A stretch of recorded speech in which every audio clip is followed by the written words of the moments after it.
hello and welcome back to the channel. I am gobsmacked. I would just like to say thank you so much to each and every person who's watched the video, who shared it, who subscribed. The response has been absolutely overwhelming. I was mentally preparing myself to be like, just remember you'll only get 12 views on this video in 2 months and most of them will be me. So just let this process be slow. And literally overnight 150 views and 17 subscribers. So thank you so much. That is giving me absolutely the boost I need to get myself going and to get this project going and to really take it to the next level. So thank you so much for all the support. I really do appreciate it.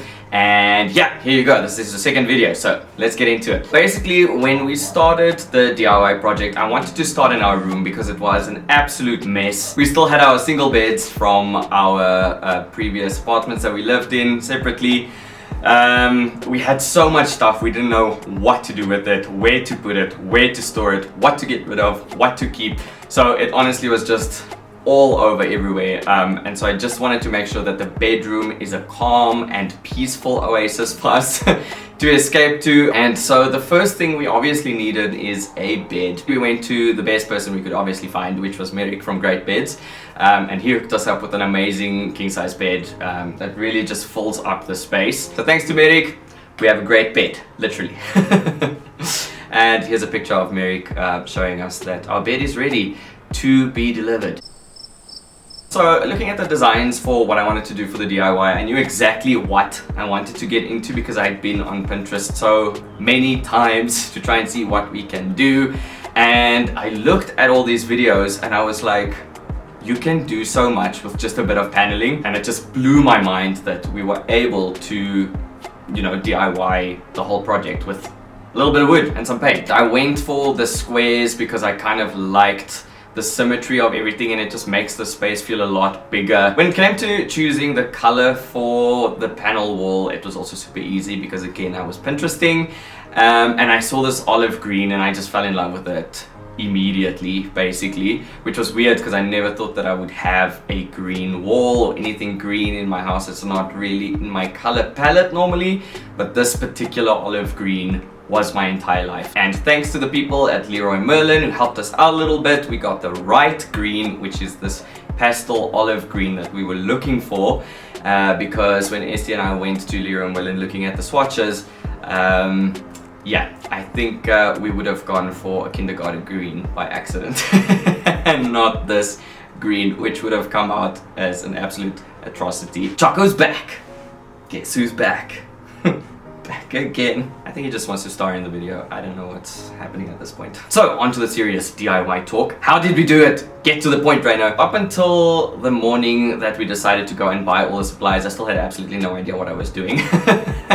I just knew I was going to Leroy Merlin and I was going to buy wood. Yes. Funnily enough, the morning that we were about to head off to the hardware store to go and get the supplies, I watched another video on YouTube because I was just like, I don't know what I'm doing, so I just need a little bit more advice before I actually purchase everything and spend money on it.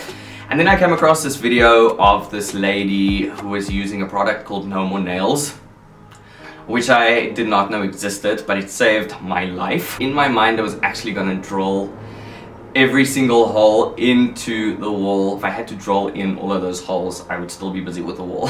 As we were standing at the hardware store ready to pay, I realized that these panels are 2.4 meters long and I need to transport it inside my car to the house. So first obstacle, get your wood cut in half so that we could actually get it in the car. Here are all the wooden pieces just scattered out on the floor. And yeah, as we started, I realized that not every single piece of wood is flat and straight and would fit flush against the wall. Ja, dit is just nie flush nie. Vind jy hoe skef is hy daar? Dit is nou irriterend. Wait. So I was actually very grateful that we got it cut in half so that I could pick and choose you know, different pieces to stand flush against the wall and not stick out or stand out in any way, and that I could just resize some of the pieces, and the pieces that were a little bit bent or something like that, I just cut it in half again or made it smaller or used it as a corner piece or somewhere else so that it would appear to be completely straight, even though the pieces weren't completely straight. I don't know if that's a thing or not. I don't know enough about hardware to know whether those planks or wood pieces of wood just does that. I don't know, but it was not straight. I'm sorry. Dit is like 'n goeie tyd om jou te laat weet dat ek nie weet wat ek moet doen. Well, the first thing we set out to do was to build the frame.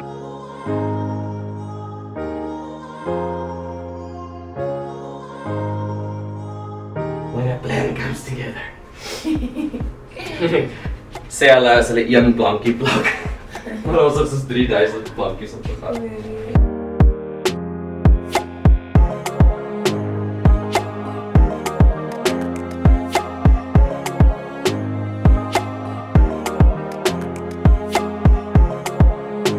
Funnily enough, I did all of this based on a little drawing that I did literally the morning when we went to the hardware store, just so I could count the amount of pieces of wood that I would need, or the length. And to this day, I'm still not sure how I actually managed to get the right amount or the right length, because yeah, looking at it now, I'm just like, how would I have known that? So I don't know, grace from above, I don't know. And then after that, I measured all the blocks inside the frame, because obviously if we had measured the wall before the frame, you know, there would have been a couple of centimeters difference on either side. The whole wall was drawn, because usually I'm kind of like a wing it guy. I'm like, yeah, this sort of looks good, but this time I was like, no, this needs to be absolutely perfect, and each block and square needs to be the absolute right, perfect, precise size, otherwise my OCD will not be okay with it at all in any way, shape or form. So yes, shout out to the people whose OCD will keep them up at night as well. Am I the only one? No. We did all the vertical lines first, going straight down, and then I just added the horizontal lines in the end to complete the squares or the blocks. To be honest, I didn't cut any of the pieces ahead of time, because I've been burned so many times where you think you're cutting it the right size and then there's just like a kink, or you moved it a millimeter or something is off, and then the wood piece just doesn't fit anymore. So I actually just played it by ear. So as I went on, I just cut each piece individually, measured it quickly against the wall, just drawing a little pencil line to where I need to cut it, and yeah, just sort it off, which I did in the bathroom, which in hindsight I guess was not the best idea ever. Don't do this at home, kids. It is not safe. Funnily enough, I used quite a bit of nails combined with no more nails, which doesn't make sense at all. But the combination is actually phenomenal, because that panel is not going anywhere anytime soon. What I wanted to do is to just secure the no more nails, because I had not worked with the product before, so I wasn't sure what it was capable of doing. I mean, a lot of product has description and then it's not always as accurate, but I do have to say, knowing what I know now, no more nails, you honestly do not need nails, but I did not know that back then. So I sort of just put some on and then just hammered in some nails anyway, just to secure it and make sure that it does stay and it does stick. There was a lot of hammering. When I say I mean a lot, I mean a lot.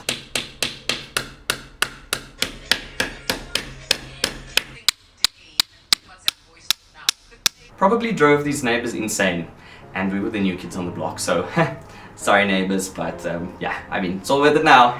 When all the wood pieces came together and all the blocks were completed, I knew I just wanted to fill in all the gaps so that it looks super smooth, because I didn't want to see any joining lines or, you know, shorter wood pieces that I cut too short accidentally in some parts, or all the nails that I had nailed in. And I guess this wasn't the right product, but at that time I had absolutely no other knowledge, so I just used the product I knew would do the job, and that would be polyfiller. I ended up just filling in all the gaps between the wood pieces where all the pieces came together on the wall to create the blocks. Everywhere was just a probably 3 times more polyfiller than needed, because I knew afterwards I was just going to sand it down so that it would be super smooth and join in together with the wood seamlessly. So obviously the next step was to do the painting, and we were super excited to get started with that, because that was what all the drama was all about, is to get that color on the wall and have that paneling finished. Sê my mevrou Smook, hoe voel dit om te verf?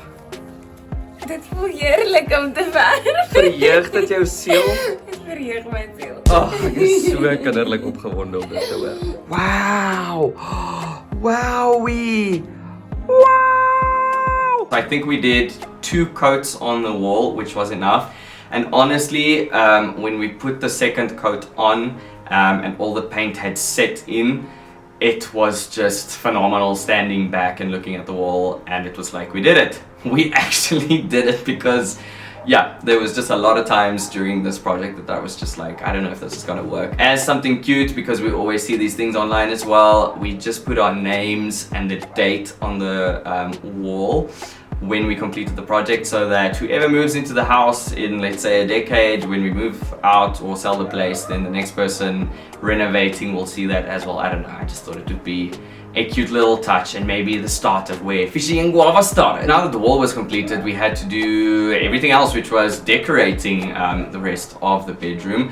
And so we saw these ficuses, and I thought the height would be great, and the green obviously would tie in with the olive green on the wall. And then we just went for a green decor on the bedding as well. We got the bedding at Mr. Price home. That was quite a session as well, because we were standing there looking at all these different greens, and there were floral prints, and there were bold prints, and there were green prints, and there were less nice green prints. So yeah, we stood there like forever, and at the end of the day we saw these pillows, and then right at the end we found this tiny little scatter cushion, which was also in the same olive green, and we were like, well, we've got to do it. It's got to tie everything together. And then thankfully the throw as well was also in olive green. So it was honestly quite an easy shopping trip to go and make to put everything together. Then for the rest of the room, at the back where we put our mirror and the hair dryers and everything, I had an old desk. That used to be my desk as a kid, except it was wood, and the color had really faded and discolored over the years. It stood in the sun. There were, you know, all various different kinds of marks on it, so I knew I wanted to paint it, and so we went for the white. And for that we got a Granny B white chalk paint, as well as a sealer, which transformed the desk completely, and it just looked brand new basically.